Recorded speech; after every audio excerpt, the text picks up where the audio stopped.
afternoon, fellow Rotarians.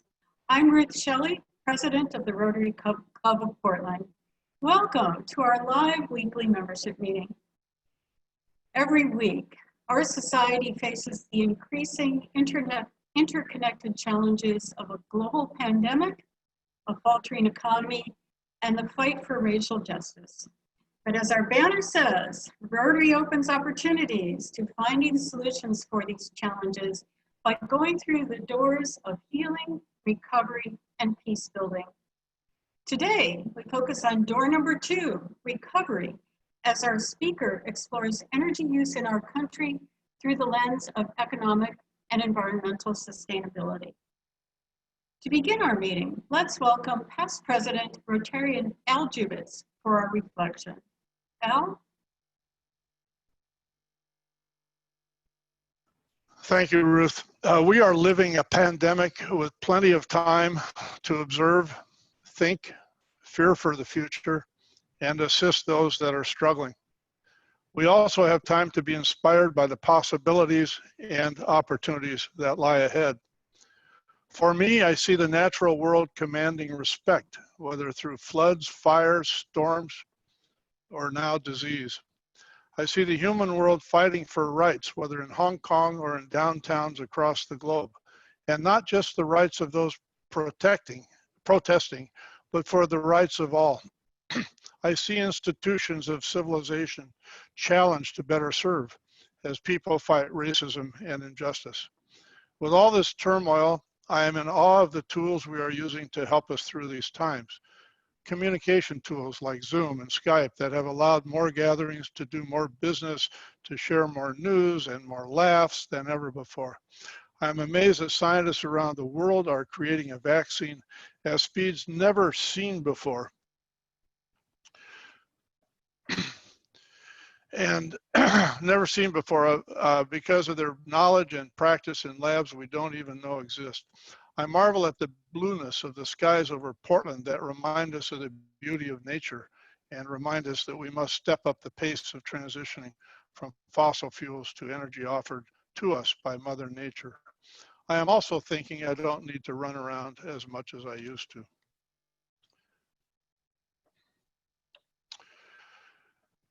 Today, we will hear much more from our speaker about the opportunities for renewable energy that lie ahead.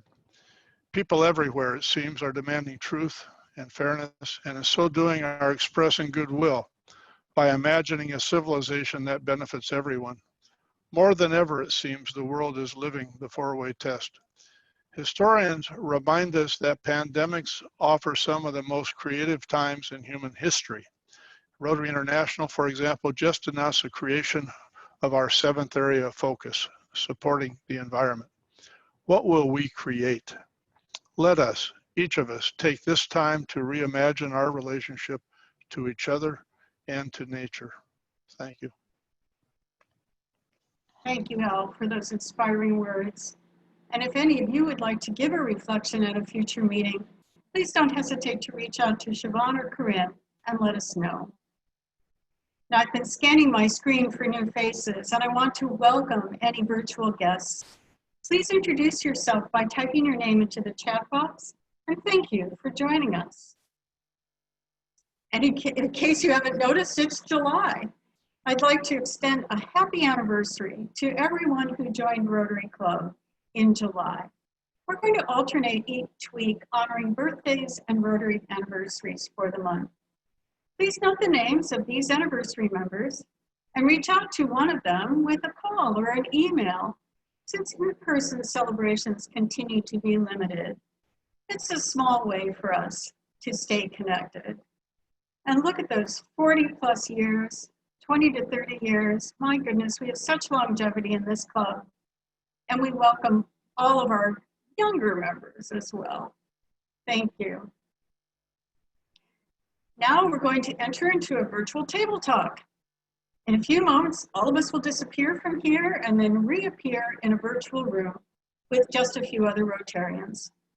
The Rotarians in your group will be at random. If you don't know each other, please introduce yourselves. A minute or so before you come back to this main meeting, you'll get a visual heads up. and may I suggest a topic related to today's program? Al mentioned that he hasn't been running around as much anymore. Why don't you talk about how has the coronavirus crisis impacted your personal energy use? So let's go into our breakout rooms.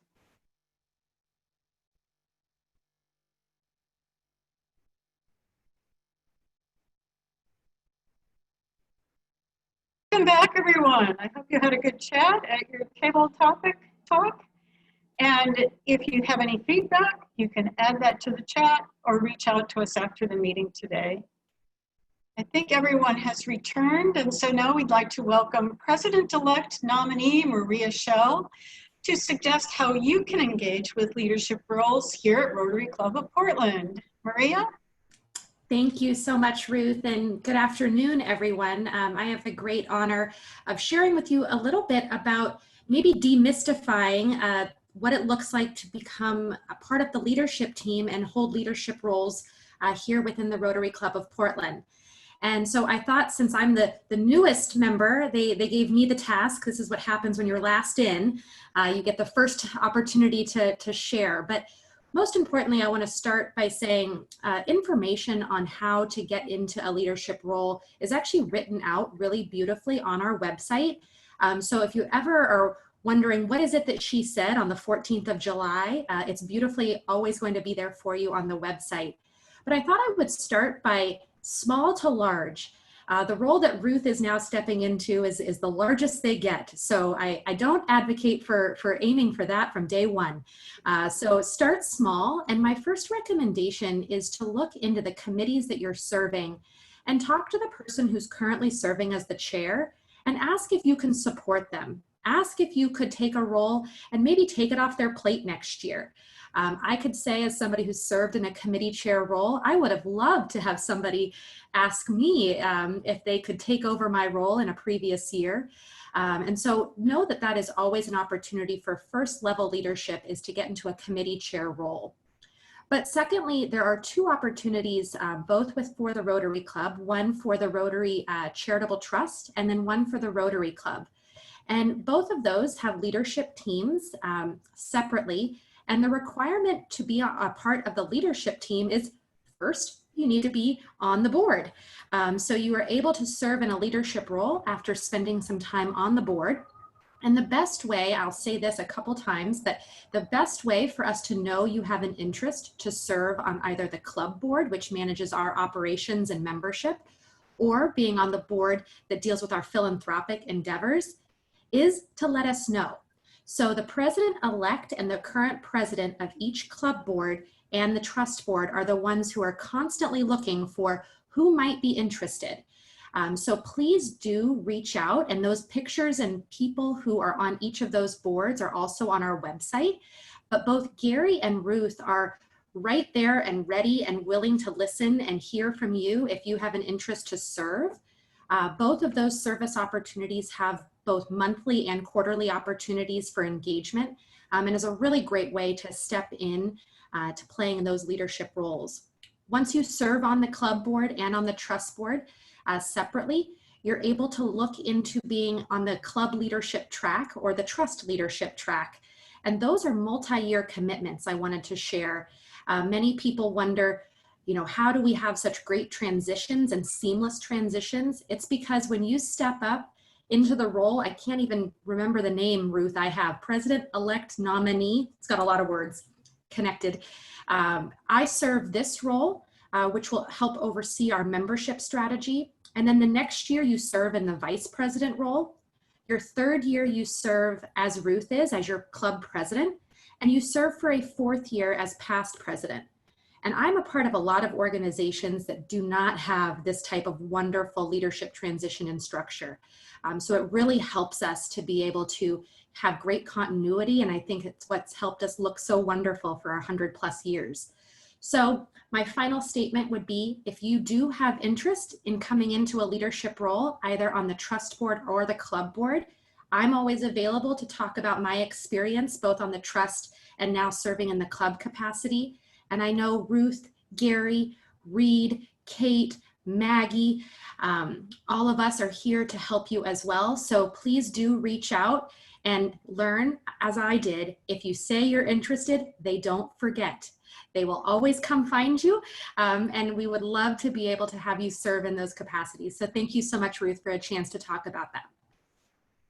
Absolutely, Maria, thank you. And now on to our program. Just a note that after our speaker today is finished, if you'd like to ask a question, at the bottom of your screen, click on the Participants button.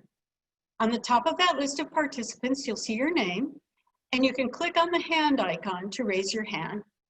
I'll call on you to ask your question, and when you're called on, Maria will unmute you, but you may also see a request to unmute yourself before you begin speaking. And now, please welcome past President Rotarian Scott Burns as Chair of the Day. Scott? Thank you very much, Ruth, and welcome to all the Rotarians. I'm so excited today that Jack Kerfoot is going to be talking to us about energy, past and future in the United States, and he has an incredible background. It's been fun for me to get a chance to know Jack. He has been in our club for just a little over a year. He's been active in the Preserve Planet Earth Committee, and that's where I got a chance to know him. But he grew up in Tulsa, Oklahoma. And then, but when he was in high school, he got a chance to come to Oregon. And he, one of these National Science Foundation bring high school kids to a place to study science for the summer, and they did, and he went to Oregon State University, fell in love with Oregon, also fell in love with Mark Hatfield, who was our senator at that time, and he kept that in the back of his mind for retirement someday.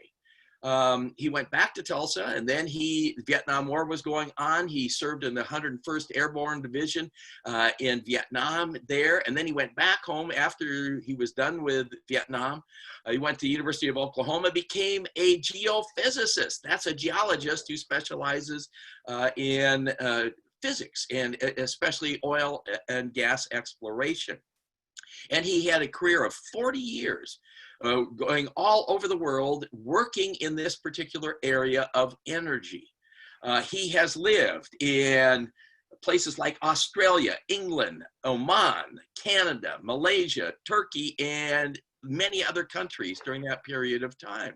While he was in Canada, he met his wife, and he fell in love with a Canadian just like I did, and so both of us are married to Canadians.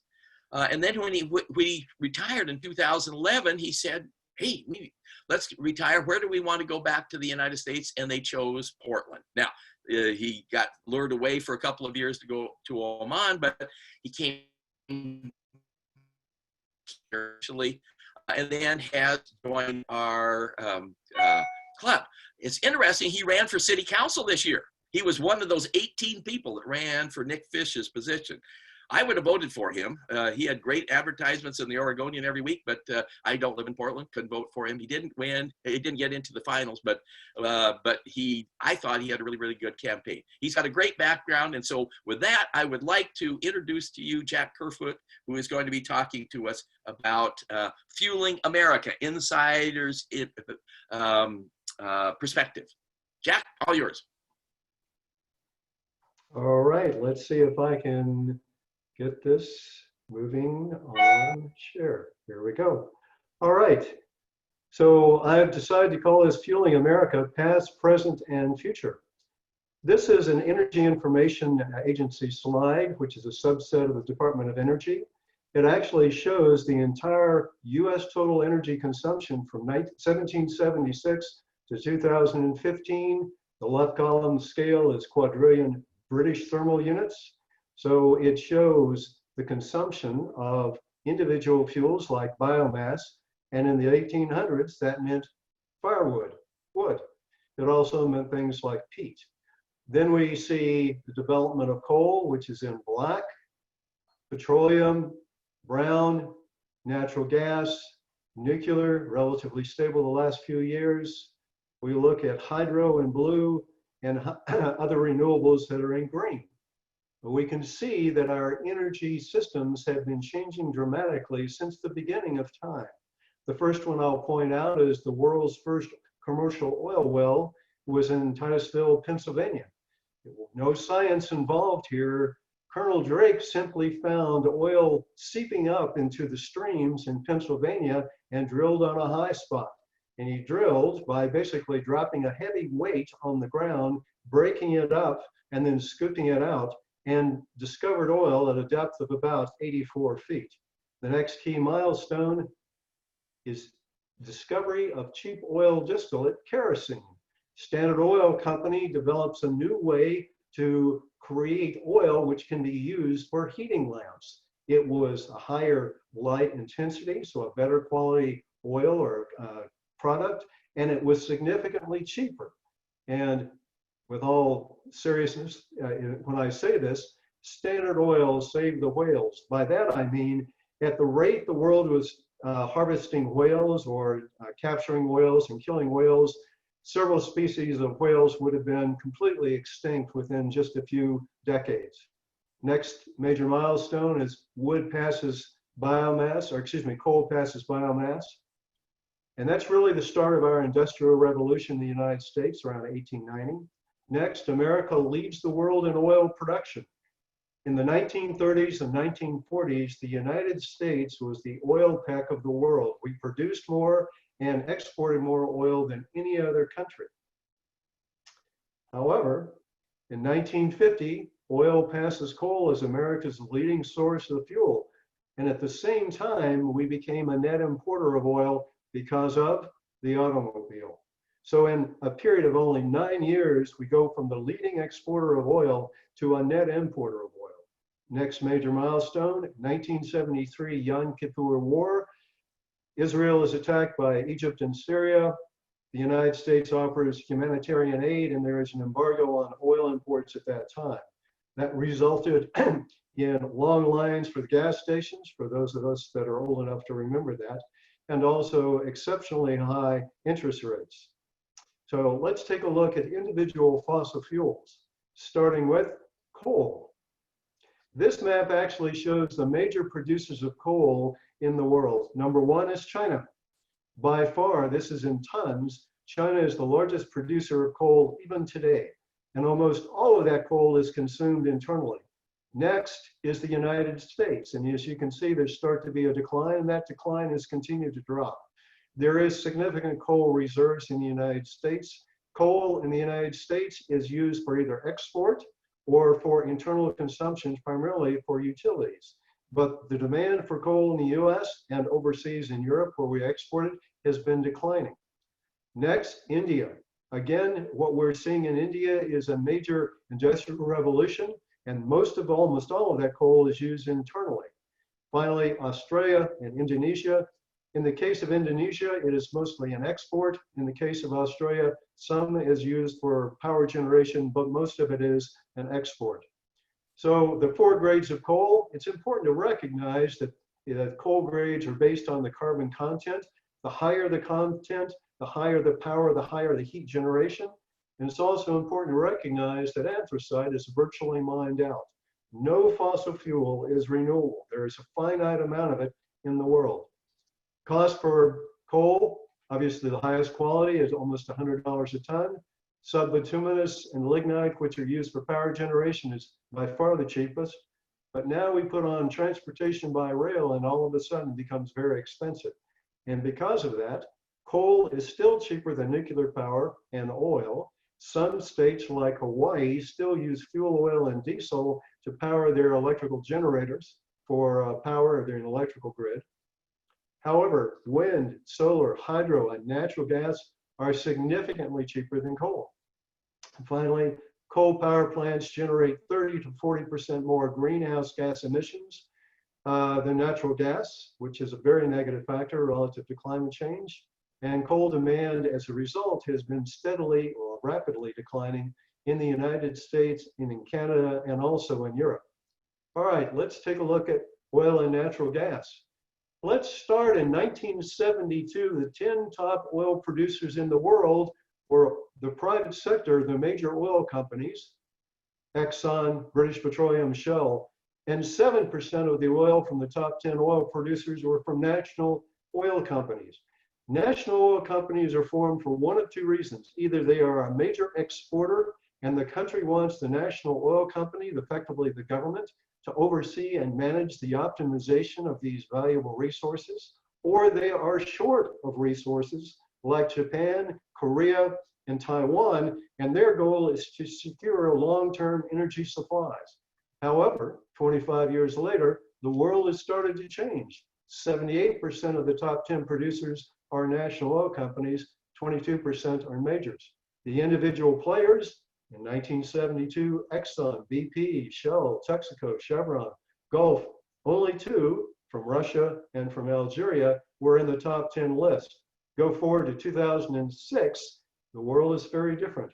Aramco is now formally a national oil company, followed by the Russian oil company, Iran, Mexico, Pemex, of course, a few oil companies like Exxon and BP.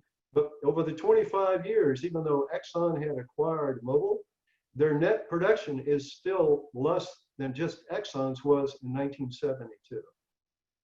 So the reason for this change is the commodity prices have dropped from inflation adjusted $120 a barrel in 79 to $22 a barrel in 85. For that reason, the private sector went through a major change. Global contraction, slashing costs and avoiding risk. The national oil companies saw this as an opportunity for growth. So the evolution of the industry, those national oil companies, I've just taken 4. The one out of Brazil, Petrobras, out of Norway, Statoil, Italy, Eni, India, China, Korea, and Malaysia. And there are many more national oil companies. This is where they were operating in 1995, which is basically their own home country and maybe 1 or 2 more countries. 10 years later, the world has changed. National oil companies are the dominant source of oil production in the world. And at the same time, we were going through major contraction and consolidations, mergers and acquisitions by companies that took over this, basically this period of time. We see Chevron acquiring Gulf, British Petroleum acquiring Standard Oil of Indiana or Amoco, and Atlantic Richfield, Chevron acquiring Unocal. So we have a major contraction and consolidation of the private sector and major expansion of the national oil companies. Just as in the US, how do we use oil and gas? 75% is transportation, 20% petrochemicals, medicines to toothpaste to clothes. Most of the components in your cars, on your bicycle, have a hydrocarbon component. Also fuel oil and diesel. Natural gas, 40% industrial, power plants for electricity, about 38%, and then residential cooking and heating. The world and oil and natural gas consumption rate in 2019, actually it was a little higher than this, about 1,150 barrels a second, 37 to 38 billion barrel oil a year. And we were finding in 2019, 2 to 3% of those of new reserves to replace that production, consuming about 130 trillion cubic feet of gas a day. So fossil fuels are not renewable. British Petroleum estimated 50 years of global oil reserves and 100 years of natural gas reserves. I think they're a little conservative on the natural gas reserves. I think the term of oil reserves, we have to realize what we're really talking is, when does oil become too expensive? And that's really what BP is trying to forecast. So let's look at nuclear. Nuclear energy. In the 1950s, there were books being written that said, by the 21st century, we'd all be driving cars that would have nuclear power generators, and we would have homes with our own nuclear power plants. That didn't quite work out, so beware of forecasting scientists. This is a map that shows where nuclear power plants are in the United States. And as you can see, the vast majority of those power plants are eastern US, where there is low seismic activity. So even in the early days, the US recognized the risk of building up nuclear power plants in areas that have high seismic activity. In the case of Fukushima in Japan, they were able to withstand a 7.8 magnitude earthquake, but the tsunami that was created, that caused the destruction and ultimately the contamination and the nuclear disaster in Japan. This is US nuclear residential power output. As you can see, we've been relatively constant over the last 20 years. America is the largest producer of nuclear energy as far as residential power. About 20% of our power is from electricity is from nuclear. Major growth period, 70 to 90. But we've gone from 1995, 132 nuclear power plants to 98. There have been no new nuclear power plants built over the last 20 years. There are 2 more under construction that may go on, but the future in America, to me, is very uncertain. We're now talking about a permitting period of 15 to 20 years based on lessons learned. Every time there is a nuclear incident, the U.S. Nuclear Regulatory Commission looks at the incident and looks for lessons learned to apply in regulations, which to me is a very prudent action to take. But it does cause more steps in the process for approval. And along those approval lines, we have very challenging economics. The front end cost for a new power plant that may be 2,000 to 2,500 megawatts may be $7, $8, $9 billion. And to tie up $7, $8, $9 billion over a 15, 20-year period of time is a long time, even with low cost of capital rates today. And of course, we have public opposition to nuclear power projects. Globally, we're seeing opposition by the public in Europe and Japan, new nuclear in China, India, and also in the Middle East. And let's take a look at renewable energy. I'm going to just touch on hydropower, wind, and solar. This is a map of the major hydropower projects in the US, but obviously the major growth period for hydro was in the 40s and the 60s. In 2007, 70% of the total US nuclear power or US renewable energy was from hydro. The rest were from small quantities of solar, geothermal, and also wind. 2018, the number has changed. The amount of hydropower stayed the same, but we see major surges in development of wind and solar in particular.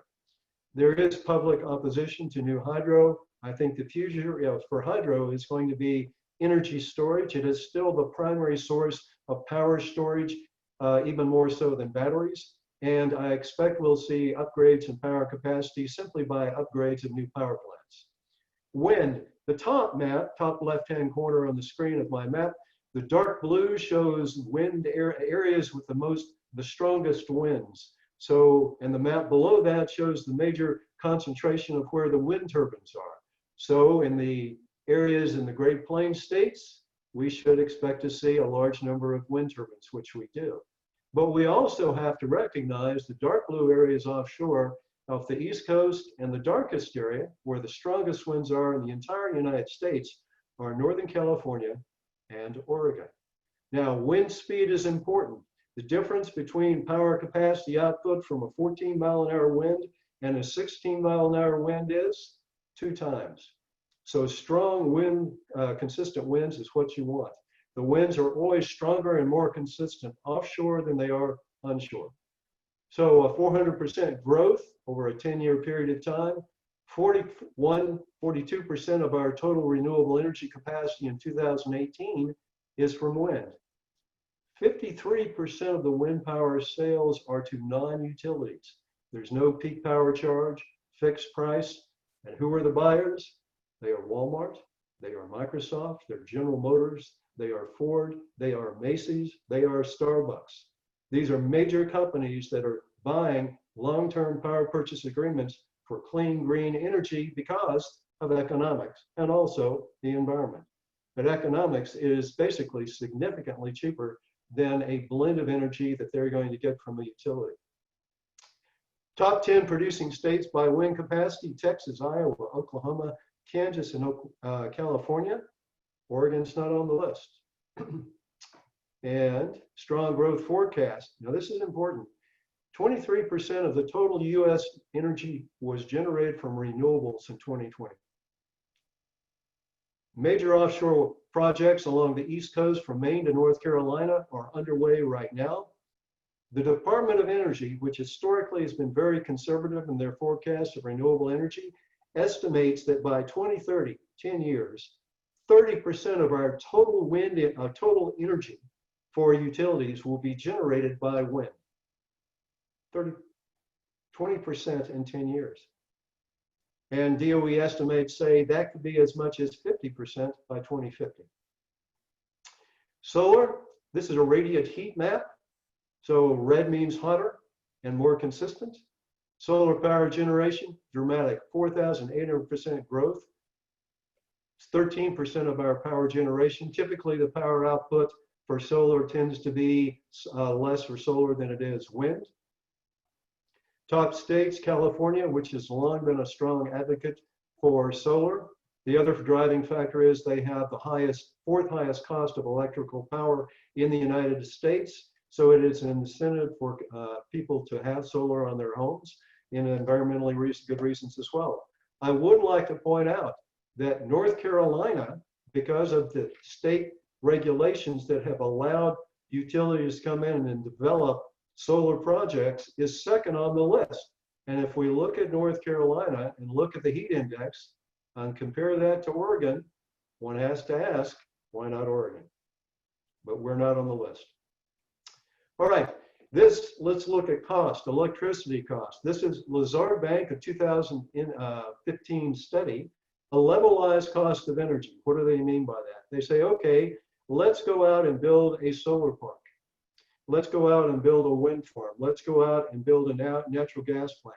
And let's look at the capital, the cycle time, the operating cost, and calculate what this cost would be on a levelized basis, looking at averages of recent projects across the United States. The cheapest, 5.45 cents, onshore wind, followed by solar, followed by hydro, followed by natural gas, followed by biomass, geothermal, coal, nuclear, and diesel, again, for power for generation. So what's changed? Nuclear power plants to close a plant are now over $9 billion based on the last plant that I saw. It does not include the cost for nuclear waste storage and disposal.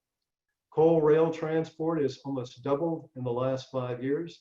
Decline in the US for coal and in Europe is continuing. Wind and solar, new technology increases in increasing power capacity. In 1999, the average power capacity for a wind turbine was about 1 megawatt.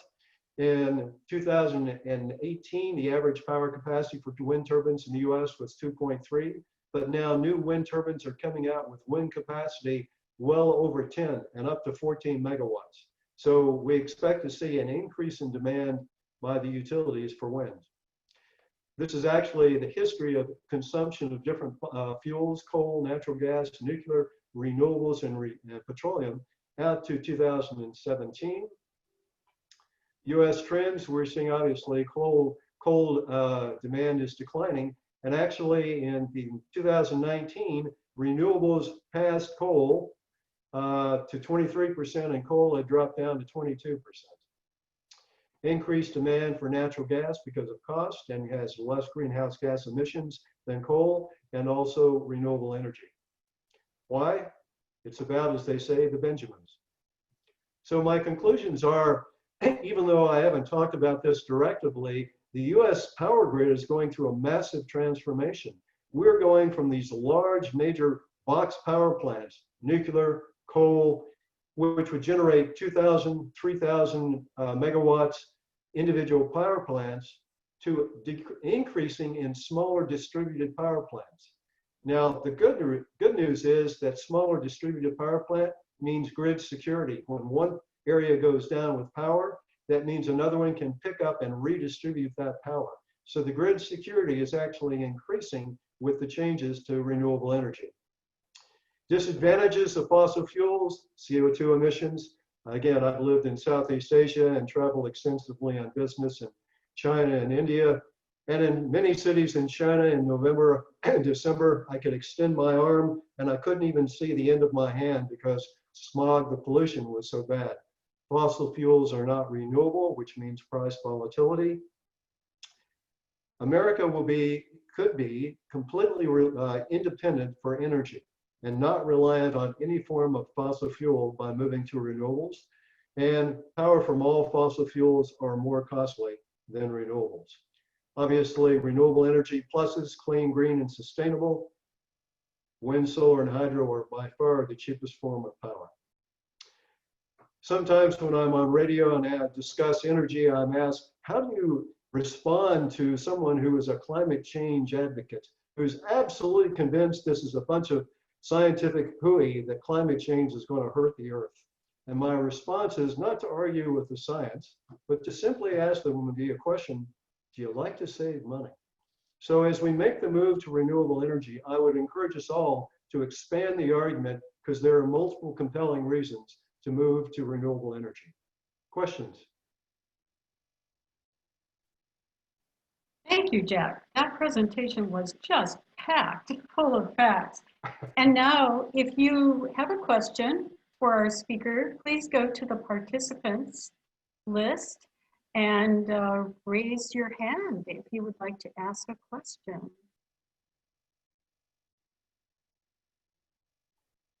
I think you just overwhelmed everyone with so much information. No, come on. Oh, so am I on? Go ahead. Okay.